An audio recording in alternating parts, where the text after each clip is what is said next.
Salutare! Astăzi ne aflăm la Doru Sabău, astăzi 28 iunie. În weekend a avut loc, printre alte etape, etapa de Nordhausen, unde Doru a fost câștigătorul pe județ și locul 7 pe clasamentul general. Doru este un vechi prieten de al nostru și totodată un utilizator al produselor CES Pharma și am decis să-i facem o vizită astăzi, bineînțeles, ca să vedem porumbelul, crescătoria lui și toate cele. Ca să începem, Doru, dacă poți să ne faci o prezentare a ta și să începem de la început, cum te-ai apucat de porumbei, ca să știe toți. Bună ziua și bine v-am găsit! Hobby-ul meu este vechi, din anii 1990. Am mai spus că porumbeii, virusul acesta m-a infectat datorită tatălui meu. În anii 1990, în pervarzul geamului de la etajul 4, că stăteam la bloc, a poposit un porumbel dintr-un concurs, un mascul roșu, dintr-un concurs organizat de Asociația Columbofilă Cluj, și era o vreme foarte urâtă, o furtună, porumbelul s-a odihnit în pervazul geamului, tata noaptea a reușit să-l prindă, avea lipit pe inelul genealogic un număr de telefon, a sunat crescătorul și a doua zi a venit crescătorul cu 2 pui cadou pentru tata. Și de aici a început hobby-ul. Cei 2 pui îi țineam în balcon, tata îi trimitea cu trenul până la Oradea, îi așteptam amândoi și așa, încet, încet, au început să acopere blocurile cu acoperișuri și acolo ne-am făcut o crescătorie. Prin anii 2000 am făcut un tandem cu crescătorul Bala Kalman, cu care am avut și rezultate, mai bine zis, după ce m-am mutat cu studenția la Arad, am avut o colaborare lungă și a devenit și campion național. Cam atât despre începuturi și aștept restul întrebărilor. Da, spune puțin despre anul trecut, am înțeles că ai avut un rezultat foarte bun tot la Gold. Da, anul trecut am fost locul 1 județean cu 53 de puncte la Gold, cu 2 etape de Dresda, 723 de kilometri, 10 puncte din 2 etape, consideram maraton, nu fond. Știm bine că la Gold ne trebuie etape de fond, dar noi așa am desemnat Asociația Columbofilă Voiajorul Bihor etapele de Dresda și ultima etapă de Berlin. Deci am fost nevoit să joc și Berlinul, 950 de kilometri.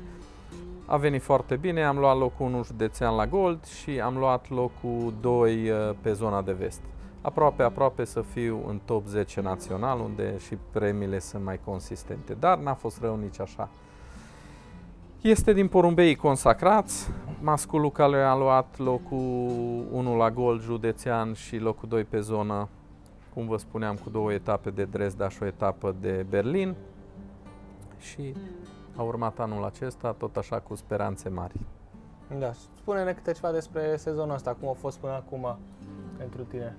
Pentru mine a fost puțin mai greu, fiindcă anul trecut n-am scos mulți pui și ce am scos am dat drumul numai în octombrie, deci cu alte cuvinte, seria de pui de anul trecut n-a avut rost să-i țin peste iarnă, dar cum toată lumea speră, am ținut, am pornit la start cu aproximativ 30 de porumbei anul acesta, în 2023, dar dintre care 9 porumbei maturi, care anul trecut au zburat cap-coadă tot. Deci Trebiț, 3 Dresdauri, Berlinul. Dintre ei a fost și un mascul și o femelă care a zburat și maratoanele extreme. Dar nereușind să claseze, nu a fost nici motivația așa mare pentru extrem. Cu cei 9 porumbei maturi am pornit la start, eu aș zice cu 9, fiindcă unul am retras, masculul cu Gold, după prima etapă de Törökszemi-Cluj, dacă bine mă aduc aminte, sau Budapesta chiar. O singură etapă a reușit să zboare, l-am retras la matcă, fiindcă l-am considerat că e mai valoros în compartimentul de reproducție decât să existe riscul ca să-l pierzi, să se accidenteze sau să nu se mai întoarcă. Au rămas 8 porumbei maturi, dintre care unul s-a pierdut, o femelă de 3 ani la Paprika, nu se știu motivele, nu s-a mai întors. Cei 7 maturi au fost toți angajați la Nordhausen, inclusiv un tânăr care a reușit să supraviețuiască până la Nordhausen. Aici nu s-a mai întors, din cei 8 angajați la Nordhausen s-au întors 4 porumbei. Am înțeles. Spune-ne puțin despre cum pregătești porumbei sau cum ai pregătit înainte de o etapă ca asta. Din câte am înțeles, nu-ți petreci extraordinar de mult timp cu porumbei, ai un program mai simplu, însă totuși, din câte vedem, dacă ai un program bine pus la punct și porumbei de calitate, rezultatele vin. Așa este.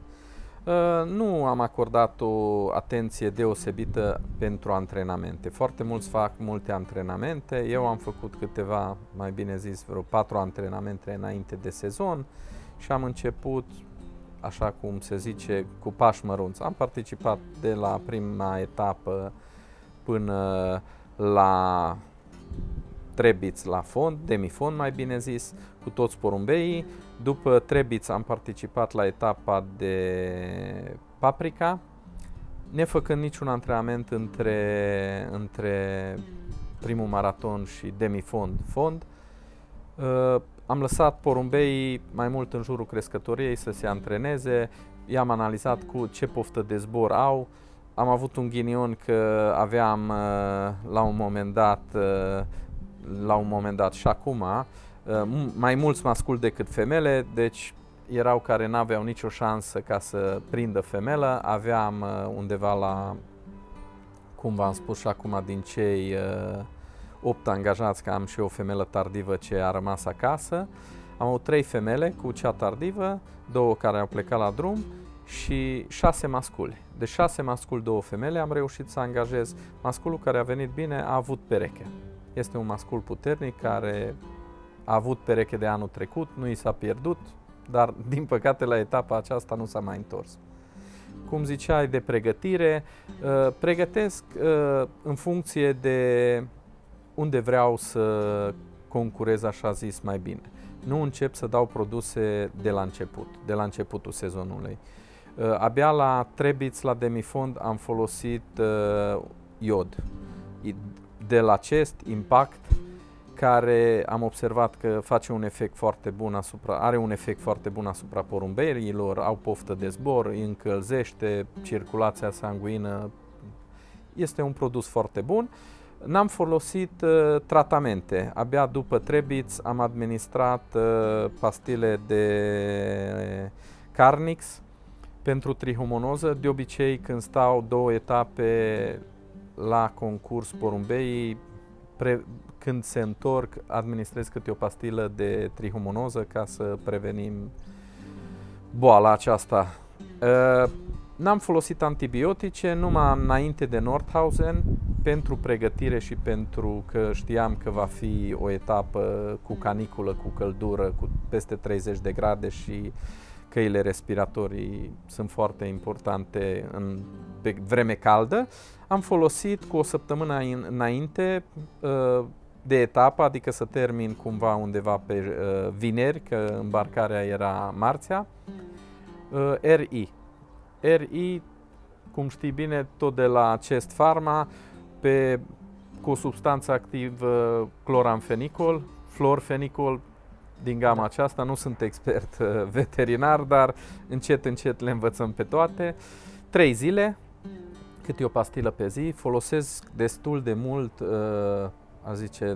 mult, tot timpul, dacă am posibilități, pastile și la recuperare și la pregătire, pe tratamente, pe suplimente, fiindcă consider că sunt mult mai sigure, mult mai bun dozajul și mult mai controlabil.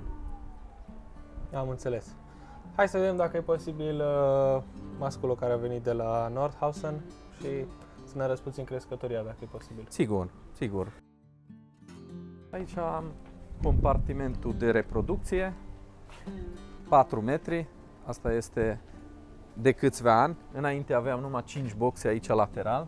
Câte perechi ai acum la reproducție? 12 perechi am la reproducție. Deși aș mai avea posibilități să fac 15, dar m-am limitat, mai bine mai puțin decât mai mulți. cușca de zbor este compartimentată în 3, pui, boxe pentru masculi și compartiment pentru femele, văduve. A fost perioadă când practicam și văduvia, ultima perioadă că am zbor la natural.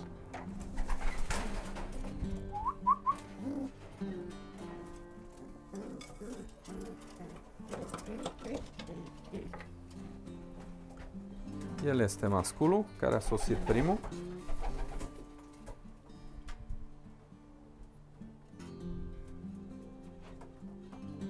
Ce poți să ne spui despre el? Este un mascul care și anul trecut a zburat. A zburat bine, a fost locul 1 județean din 4 maratoane cu Dresdaurile, 3 Dresdauri și un Berlin. A fost trofeul Anduranță, Performanță și Calitate, 4 din 4. El este locul 1 județean și locul 3 județean la As Maraton.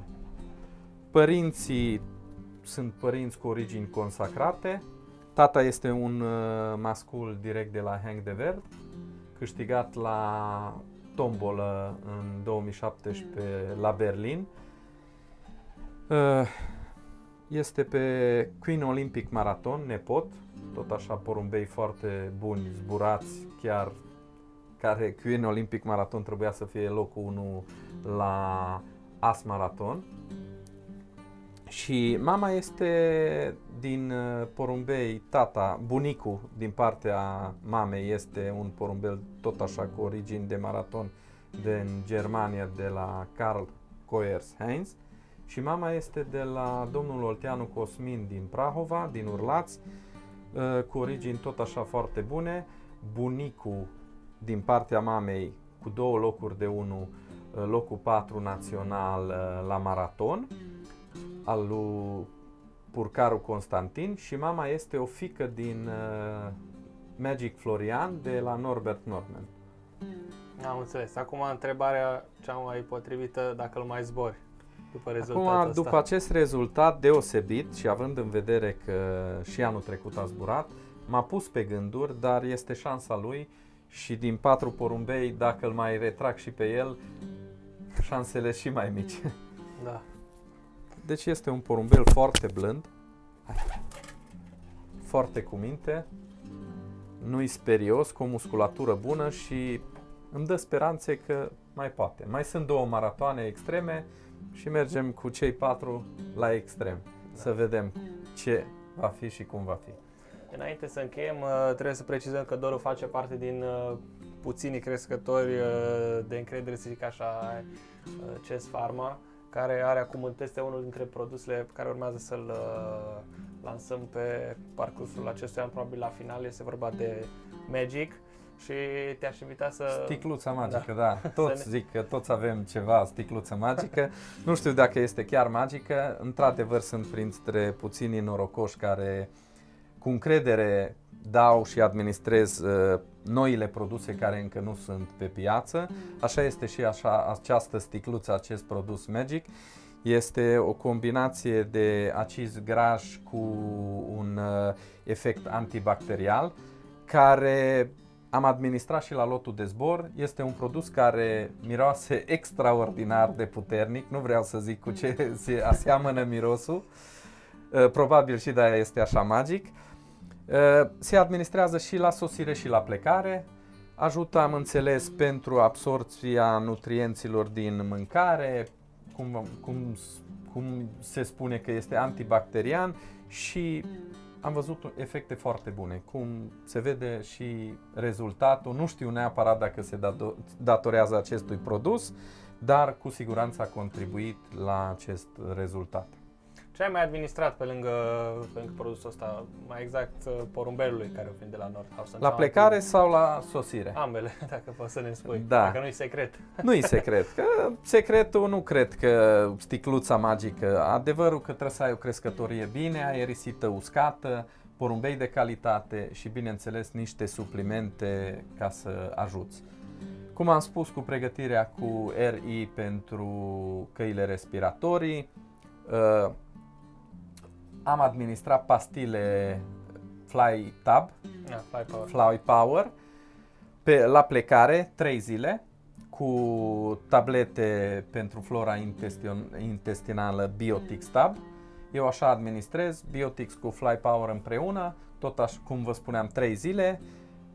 Înainte cu o zi termin, nu dau în ziua îmbarcării numai apă curată și nu încarc porumbeii ca să nu li se formeze sete sau alte efecte secundare, La sosire dau, cum v-am spus, câte o pastilă după ce stau 2 zile pe mașină, pastilă de trihomonoză, Carnix pe bază de ronidazol și așa mai departe. Și după aia începe recuperarea. A doua zi după sosire, proteine. Proteine, înainte foloseam praf, acum de când se găsesc pastile, folosesc Protein Tab-ul împreună cu Biotix-ul, tot cu tablete. 3 zile la rând, a doua zi deja dau și dimineața și seara și a treia zi numai o singură administrare. Eu consider că proteinele sunt foarte importante pentru mușchi, pentru regenerarea musculaturii, sunt ideale. Da, și se poate vedea că porumbelul deja e într-o stare foarte bună. Da, da, și la sosire în apă electroliți, cu dextroză, cu mum, cu energy, cu... Da. Acum ce pot să zic, Doru? Mulțumim oricum că ne-ai primit. Sperăm să revenim Oricând. și după... Ne știm de mult, suntem prieteni. Sigur, sperăm să revenim și la finalul sezonului și să vedem porumbelul, poate mai reușești un rezultat cel puțin la fel de bun. Sperăm. Cum vedeți, porumbelul deja este recuperat, este într-o perioadă de pregătire și eu cred că va reuși să facă o figură frumoasă până la finalul sezonului. Doamne ajută! Mulțumim celor care s-au uitat la noi, nu uitați să vă abonați și sperăm să mai revenim la Doru cât de curând. Salutări! Salutări, vă aștept cu drag!